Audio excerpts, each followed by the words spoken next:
नमस्कार, आप सभी दर्शकों का एक बार फिर से स्वागत है। आने वाले 20 दिन के मौसम पूर्वानुमान के वीडियो के साथ मैं हूँ जितेंद्र दांगी। दोस्तों, आज 21 जुलाई 2025 है, दिन सोमवार है। मौसम पूर्वानुमान के आज के इस वीडियो में जानेंगे 21 जुलाई से लेकर 9 अगस्त 2025 के बीच देश में कितने वेदर सिस्टम बनने की संभावना है। 5-5 दिन के अंतराल में सामान्य के मुकाबले देश में कितनी बारिश दर्ज की जा सकती है, और मैप के माध्यम से जानेंगे कहाँ पर कितनी बारिश होने की संभावना है। दोस्तों, वीडियो में आगे बढ़े इससे पहले चैनल को सब्सक्राइब कर दें और वीडियो अच्छे लगे तो वीडियो को लाइक करना न भूलें। आइए शुरुआत करते हैं। सबसे पहले बात करते हैं इस साल मानसून सीजन के शुरुआत से लेकर अब तक पूरे देश में सामान्य के मुकाबले कितनी बारिश दर्ज की गई है। 1 जून से लेकर 20 जुलाई तक बीते 50 दिन में पूरे देश में 7% ज़्यादा बारिश हुई है। 342 मिलीमीटर की तुलना में 366 मिलीमीटर बारिश दर्ज की जा चुकी है। उत्तर पश्चिम भारत की बात की जाए तो जहां पर 30% और मध्य भारत में 24% ज़्यादा बारिश हुई है, जबकि पूर्वी भारत में 22% और दक्षिण भारत में 6% कम बारिश हुई है। अगर बीते 5 दिन की बात की जाए तो 15 से लेकर 20 जुलाई के बीच देश में दक्षिण पश्चिम मानसून कुछ कमज़ोर बना रहा, फिर भी देश के कई भागों में भारी बारिश हुई है। राजस्थान से लेकर उत्तरी मध्य प्रदेश, दक्षिणी उत्तर प्रदेश, उत्तरी छत्तीसगढ़, झारखंड, बिहार के दक्षिणी भाग से लेकर उप हिमालय, पश्चिम बंगाल, सिक्किम, तटीय कर्नाटक, केरल में काफ़ी भारी बारिश हुई है, जबकि गुजरात, पश्चिमी मध्य प्रदेश, मध्य महाराष्ट्र, मराठवाड़ा, हरियाणा के उत्तरी क्षेत्र, राजधानी दिल्ली, उत्तर प्रदेश के तराई वाले क्षेत्र में मानसून कमजोर बना रहा। सिर्फ कुछ स्थानों पर हल्की बारिश हुई है। अब जानते हैं एमजीओ यानी मेडन जूलियन ओसिलेशन के प्रभाव की बात की जाए तो आने वाले 20 दिन के दौरान 21 जुलाई से लेकर 9 अगस्त के बीच किस फेज में कब पहुंचने की संभावना है। जैसा कि दोस्तों, मानसून सीजन के दौरान एमजीओ फेज 2, 3, 4, 5 में होता है तो देश में मानसून सक्रिय हो जाता है। सामान्य से अधिक बारिश होती है, लेकिन जिसके बाद मानसून देश में कमजोर भी पड़ जाता है। जैसा कि दोस्तों, इस समय दक्षिण चीन सागर के ऊपर एक चक्रवाती तूफान बना है, क्योंकि एमजीओ इस समय फेज 6 में पहुंचने लगा है। यह चक्रवाती तूफान का असर बंगाल की खाड़ी के उत्तर पूर्वी क्षेत्र में आने वाले सप्ताह के दौरान मजबूत सिस्टम बनने के रूप में दिखाई दे सकता है। एमजीओ के पूर्वानुमान की बात की जाए तो किस फेज में कब पहुंचेगा, आइए जानते हैं। 20 से लेकर 25 जुलाई के बीच एमजीओ फेज 6 में काफ़ी मजबूत रहेगा, जिसके बाद 25 से लेकर 31 जुलाई को फेज 6 और 7 के बीच बने रहने की संभावना है। 31 जुलाई से लेकर 5 अगस्त के बीच एमजीओ कमजोर पड़ेगा। फेज 7 से होता हुआ फेज 8 की तरफ आगे बढ़ने की संभावना है। 5 अगस्त से लेकर 10 अगस्त की बात की जाए तो एमजीओ फेज 1 में पहुंच सकता है और मजबूत होने की भी संभावना है। अब जानते हैं मौसम पूर्वानुमान को। आने वाले 20 दिन के दौरान 21 जुलाई से लेकर 9 अगस्त के बीच देश में 5-5 दिन के अंतराल पर सामान्य के मुकाबले कितनी बारिश दर्ज की जा सकती है। 21 से लेकर 25 जुलाई की बात की जाए तो देश में 7% कम बारिश होगी। 26 से लेकर 30 जुलाई की बात की जाए तो देश में सामान्य बारिश का पूर्वानुमान है। 31 जुलाई से लेकर 4 अगस्त के बीच देश में 14% कम बारिश होगी। मानसून ब्रेक की कंडीशन बन सकती है। 5 से लेकर 9 अगस्त की बात की जाए तो लगातार 9% कम बारिश होने की संभावना है। देश में सामान्य से कम बारिश का दौर 31 जुलाई से लेकर 9 अगस्त के बीच जारी रहने की संभावना है। अब जानते हैं आने वाले 5 दिन में कितने वेदर सिस्टम बन सकते हैं। 21 से लेकर 25 जुलाई की बात की जाए तो जैसा कि दोस्तों, पश्चिमी विक्षोभ 21 से लेकर 23 जुलाई को उत्तर पश्चिम भारत को प्रभावित करेगा। इसके चलते 22 और 23 जुलाई को पंजाब, हरियाणा के आसपास एक साइक्लोनिक सर्कुलेशन बन सकता है। इस समय पश्चिमी राजस्थान के ऊपर बना well marked low pressure area system आने वाले 24 घंटे में दक्षिण पूर्वी पाकिस्तान के ऊपर साइक्लोनिक सर्कुलेशन के रूप में कमजोर पड़ेगा। वहीं बंगाल की खाड़ी के उत्तर पश्चिम भाग के ऊपर एक साइक्लोनिक सर्कुलेशन बना हुआ है। 2 से 3 दिन के दौरान उत्तरी तटीय आंध्र प्रदेश के आसपास बना रहेगा, जिसके बाद बंगाल की खाड़ी के उत्तर पूर्वी भाग के ऊपर एक मजबूत सिस्टम बनने की संभावना है। 24 जुलाई को यह कम दबाव का क्षेत्र बनेगा। 25 जुलाई को यह well marked low pressure area system बन सकता है उड़ीसा के पूर्वी भाग, पश्चिम बंगाल के तटीय इलाकों के ऊपर। अगर मानसून ट्रफ की बात की जाए तो इस दौरान बंगाल की खाड़ी का उत्तर पूर्वी क्षेत्र से पश्चिम बंगाल, झारखंड, बिहार के दक्षिण पूर्वी क्षेत्र, इसके अलावा उत्तर प्रदेश के तराई वाले क्षेत्र से पश्चिमी हिमालय के तराई में बनी रहेगी, जब पंजाब, हरियाणा के उत्तरी भाग के ऊपर। अब जानते हैं 21 से लेकर 25 जुलाई तक देश में कहां पर कितनी बारिश होगी। जैसा कि दोस्तों, मैप में आप देख सकते हैं, हल्के ब्लू कलर में 20 से लेकर 40 या 50 मिलीमीटर तक की मध्यम से तेज बारिश है, जबकि गहरे ब्लू कलर में 50 मिलीमीटर से लेकर 150 मिलीमीटर तक की तेज या भारी बारिश है। जिसके बाद ग्रीन कलर में आप देख सकते हैं 150 मिलीमीटर से लेकर 350 मिलीमीटर की बहुत भारी बारिश है। जिसके बाद रेड कलर में 350 मिलीमीटर से लेकर 500 या 600 मिलीमीटर की अत्यंत भारी बारिश को दिखाया गया है।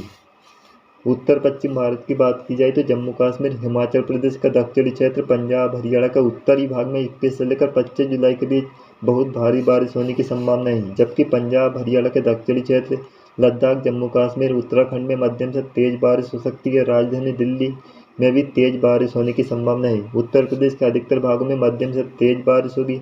राजस्थान के दक्षिण पूर्वी क्षेत्र में काफ़ी हल्की बारिश होने की संभावना है। मध्य भारत की बात की जाए तो पूर्वी मध्य प्रदेश, विदर्भ, छत्तीसगढ़ के दक्षिणी भाग में अत्यंत भारी बारिश होने की संभावना है। बाढ़ जैसे हालात बन सकते हैं। बाकी क्षेत्र में भी तेज बारिश होने की संभावना है। पश्चिम भारत में दक्षिणी कोंकण गोवा में भारी बारिश होगी। मध्य महाराष्ट्र, मराठवाड़ा, गुजरात, सौराष्ट्र कच्छ में हल्की सा मध्यम बारिश होने की संभावना है।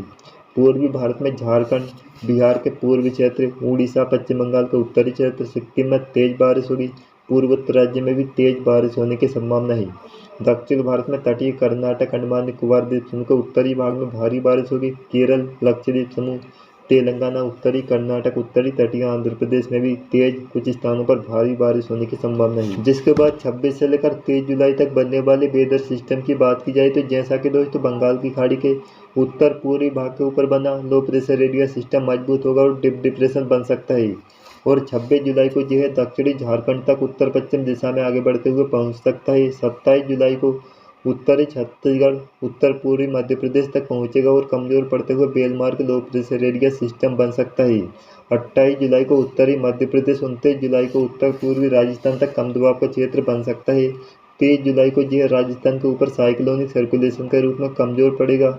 इस दौरान मानसून ट्रफ की बात की जाए तो यह अपनी सामान्य पोजीशन उत्तरी राजस्थान, मध्य प्रदेश, छत्तीसगढ़, उड़ीसा के उत्तरी भाग से होते हुए बंगाल की खाड़ी के उत्तर पूर्वी भाग तक बनी रहेगी। 26 से लेकर 23 जुलाई तक बारिश की बात की जाए तो इन 5 दिन के दौरान देश के मध्य भारत में बहुत भारी बारिश होने की संभावना है। जैसा कि दोस्तों मैप में आप देख सकते हैं, राजस्थान के पूर्वी भाग, मध्य प्रदेश, विदर्भ के उत्तरी भाग में अत्यंत भारी बारिश होगी। बाढ़ जैसे हालात बन सकते हैं, जबकि पश्चिमी राजस्थान, सौराष्ट्र कच्छ में हल्की बारिश होने की संभावना है। गुजरात में मध्यम से तेज बारिश होगी। कोंकण गोवा, तटीय कर्नाटक में भारी बारिश होने की संभावना है। पंजाब, हरियाणा, दिल्ली, उत्तर प्रदेश के दक्षिणी भाग में तेज बारिश, कुछ स्थानों पर भारी बारिश होने की संभावना है। पश्चिमी हिमालय क्षेत्र में भी तेज बारिश, कुछ स्थानों पर भारी बारिश होगी। पूर्वी भारत की बात की जाए तो उड़ीसा के उत्तरी क्षेत्र, झारखंड, पश्चिम बंगाल, बिहार, पूर्वोत्तर राज्य में मध्यम से तेज, कुछ स्थानों पर भारी बारिश होने की संभावना है। जिसके बाद 31 जुलाई से लेकर अगस्त की शुरुआत 4 अगस्त तक की बात की जाए तो देश में कोई भी मजबूत सिस्टम बनने की संभावना नहीं है। बंगाल की खाड़ी, अरब सागर में फिर भी साइक्लोनिक सर्कुलेशन पंजाब, हरियाणा, एक बिहार और पूर्वोत्तर राज्य के ऊपर 3 साइक्लोनिक सर्कुलेशन बनने की संभावना है। पश्चिमी विक्षोभ इस दौरान उत्तर पश्चिम भारत को प्रभावित करेगा। मानसून ट्रफ पश्चिमी हिमालय के तराई वाले क्षेत्र और मैदानी क्षेत्र के आसपास बनी रहेगी और बंगाल की खाड़ी के उत्तर पूर्वी क्षेत्र में भी आने की संभावना है। दोस्तों 31 जुलाई से लेकर 4 अगस्त तक बारिश की बात की जाए तो मैप में आप देख सकते हैं, देश के उत्तर पश्चिम भारत, दक्षिण भारत के प्रायद्वीपीय क्षेत्र और मध्य भारत में बारिश में काफ़ी कमी देखने को मिलेगी। कुछ स्थानों पर मानसून ब्रेक की कंडीशन बन सकती है। वहीं उत्तर भारत से लेकर पूर्वी भारत के मैदानी इलाकों में जमकर बारिश होगी। जैसा कि दोस्तों हिमाचल प्रदेश, उत्तराखंड के दक्षिणी भाग में भारी बारिश होगी। पंजाब के उत्तर पूर्वी क्षेत्र, हरियाणा, उत्तर प्रदेश के पूर्वी, दक्षिणी, उत्तरी क्षेत्र, राजधानी दिल्ली में मध्यम से तेज, कुछ स्थानों पर भारी बारिश होगी। बिहार, झारखंड, पश्चिम बंगाल, पूर्वोत्तर राज्य में भी भारी बारिश होने की संभावना है। मध्य प्रदेश का उत्तर पूर्वी क्षेत्र, छत्तीसगढ़ में हल्की से मध्यम बारिश, कुछ स्थानों पर तेज बारिश होगी। गुजरात, मध्य महाराष्ट्र, कोंकण गोवा में हल्की से मध्यम बारिश होगी।